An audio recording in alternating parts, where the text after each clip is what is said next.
my day-to-day, I meet a lot of them. You have so much motivation, so many dreams, but sometimes they do lack the confidence, and it's very normal when you kind of compare it to the traditional school education system that Albania has. So, if you could kind of address that with a very, very basic question, how would they look for a remote job, and how could they find one? Because I attach that directly when we give them opportunities. That's the first thing they ask. They're like, how do I look for a job? Where do I find a job? And then even when you give them, let's say, an internship opportunity, they're like, okay, yeah, but how do I land that now? How do I talk to them? How do I approach them? This reminds me of what I experienced in Malta 20 years ago. We had very motivated guys in their late teens. Everybody was told to study and become an accountant, a lawyer, or a doctor. And we were running boot camps with them. So if you expose them to people like Domenico, or if you expose them to co-working spaces, if they hang out with people and they see that they somehow do something from their computer or from their smartphones, then they start asking a hell of a lot of questions. Yeah? And then, yes, ideally connecting them to opportunities where they can make the first few €100 every month. So they have some position within their family to say, you know what, yes, I can. Yeah, so the yes, I can factor is powerful. And I believe that Tumo, as an example, is ideally positioned to do the hand-holding of the first 10, yeah, to get to that point. And if they make €200 or €300 per month, they're probably already within their family circle, and it's their declaration of independence. Yeah, it's like America 200 years ago. So they have their declaration of independence during the Sunday lunch with grandma and say, no, I can do this. Yeah, so then the young people will go to places where more Dominicos hang out. So they will go to places like Bansko in Bulgaria. So very cost effective.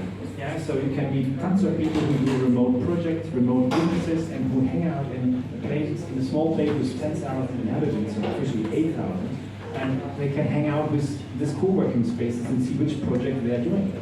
One thing they all have in common is this Domenico factor of sharing knowledge. So they actually have a huge collaboration attitude. Yeah, so when I went to school, one of the things I never understood why I should do teamwork. So we were supposed to teamwork, prepare for exams and so on. And when you sit in the middle of the exam and somebody else knows more than you do, you shouldn't ask the person. It didn't make any sense to me. Yeah, I said, well, why would I bother? Why should I remember the same thing? She remembers kind of day and night. Yeah, so I can always call her, right? So, but no, they are upset about it. So they train you to operate like a silo. Yeah, and then get your paper afterwards, and then when you get out of that service, they say, okay, now you should collaborate actually. Now we go to a company, you all work together, and you openly discuss mistakes and learn from each other. Logically, that doesn't work.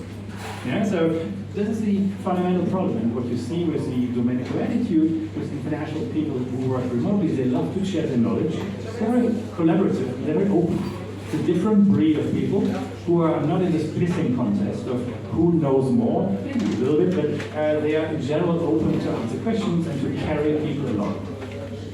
Awesome, that sounds amazing. It's always very inspiring to have a conversation with you. And if we can have some key takeaways, it's first of all, make Albania grandmas happy again. Their children don't have to move out of Albania. And like the first thing you said, we're working on a very strong connection. We have the basics and we have the people, so we can make it happen. You have the most powerful thing, which is you have the people. Yeah. The fiber optic. When I arrived in Malta, they had really shitty submarine cables. If you make a phone call, international phone call, you get an echo like, hello, hello, hello.